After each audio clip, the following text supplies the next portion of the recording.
Look, I rise to speak on the South Australian Public Health Amendment Bill on behalf of the Greens.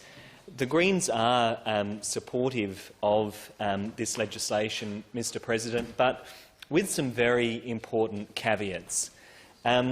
My colleague, the Honourable Tammy Franks, MLC, has certainly prosecuted this case for the Greens in the previous parliament, and that is advocated in the long term for these provisions to move out of the emergency management declaration into legislation so that the parliament can have appropriate oversight.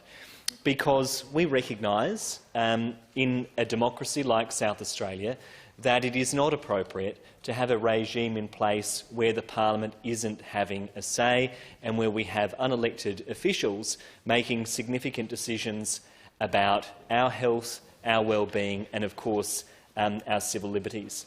One of the things I think we all recognise in this place is the leadership of the public health experts that have informed our response to the pandemic over the last 2 years. And one of the things that I think set South Australia apart from many other places around the world was the willingness of the previous government to follow the health advice.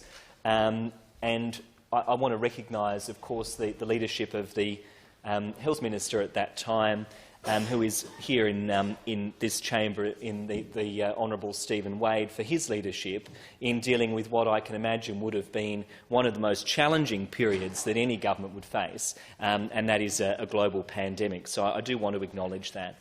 Now that we are moving into another phase of this pandemic, Mr President, the time has now come for the Parliament to play a much more active role. And so from the Greens' perspective, we welcome these provisions being now codified by legislation, codified in legislation. But as I say, we also want to ensure that there are safeguards in place. One of the key concerns for us in the Greens has been putting in place a parliamentary committee.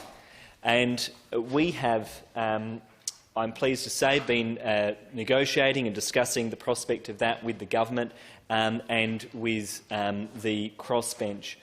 What the committee that we are proposing will achieve, Mr President, is ensure that there is parliamentary oversight. That committee will have the power to make recommendations for directions to be disallowed. And I think that's going to be an important step in terms of how we manage this pandemic going forward.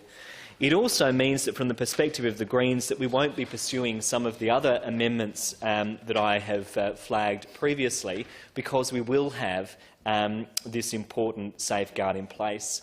The other thing for us that is really vitally important is around ensuring that there is the opportunity for appeal.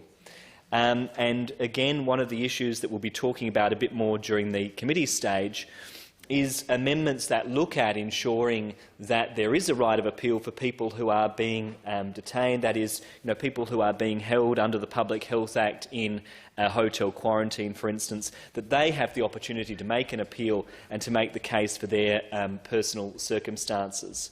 So, with those important caveats, the right for this parliament to disallow ministerial directions, the minister giving updates on those directions to this parliament, and the oversight of a parliamentary committee that isn't dominated by the government, on the basis of those important safeguards, or with those important safeguards in place, the Greens will be supporting this bill.